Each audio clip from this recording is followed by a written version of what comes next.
Yeah, I should say Alex runs a business called Clear Executive Search. And so, Alex, we're delighted to join you and welcome you back to our 100th show, which I really do appreciate. Thank you. Congratulations. I did like the comment by Ian about being a Yorkshireman, actually getting to that stage. But anyway, yeah. Yeah, there we go. There we go. So, Joe, over to you. Let's ask Yes, Alex absolutely. Yeah, so Alex, your business has been on quite a journey, hasn't it? And you know, we've been there for some of it. We're very fortunate to have been there for some of it. And the trials and tribulations and the transitioning from one type of recruitment to another. I think we'd love to get your thoughts and your tips that you could give to others who may be in a similar position. Yeah, I think it's about change. I think long are the days. I remember when I first started, nearly 25 years ago, Ellis Fairbank, and we used a fax.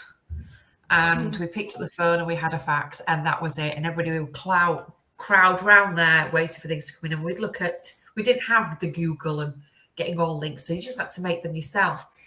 So that taught us a beginning on how to really, if you've got nothing else here and you had, you know, a power cut, what would you do? And I think sometimes going back to the basics is brilliant. But through the journey, I would say that since COVID, it's been quite a difference in learning about retainers, the benefits of retainers, and really having that confidence to say, that's the only way that I work. This is the way that I work, and actually just leaving it there. And I think over the years, you start to add benefit, you know your values, you know your retention rate. But that kind of comes back to my intro. So I first started, Joe, with listening to your little podcast that you used to do, watching those little webinar things about how to do retainers over COVID. And that's where we came. And then obviously being with you, I think it's almost 2 years now. Yeah. And learning that it's not just about the CV that you get, it's the insight. And I don't think people are looking at the insight. And in my business, I'm talking about science. And now I'm recruiting in science. So it's quite a nice little script to say to my customers when we're talking about, you know, previously, how did you build your teams? How did you know that those people were all going to get together and work together nicely? And they said, well, we didn't. And they did have casualties and it did upset the team. Whereas now we have the benefits of using their intro package with everything that comes with it, with the psychometrics, to actually build coherent, you know, sustainable teams within a business, you know, and it's happy all around. And I think that is the key thing. You know, everybody talks about using AI. I use AI to a degree. I use my Fireflies, helping me writing those lengthy profiles that people hate writing and often leave it till last minute. That's me.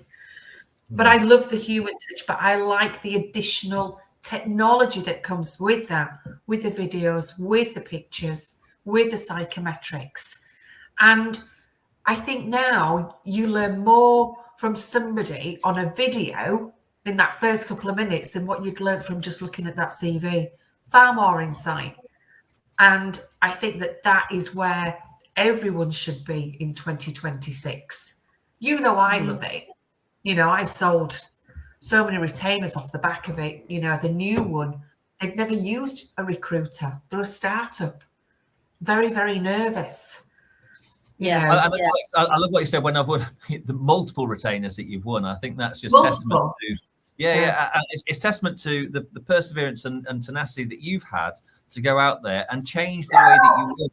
You're not new to recruitment, so we've seen those things, and you're obviously not new to animal welfare either. Who's beating the dog?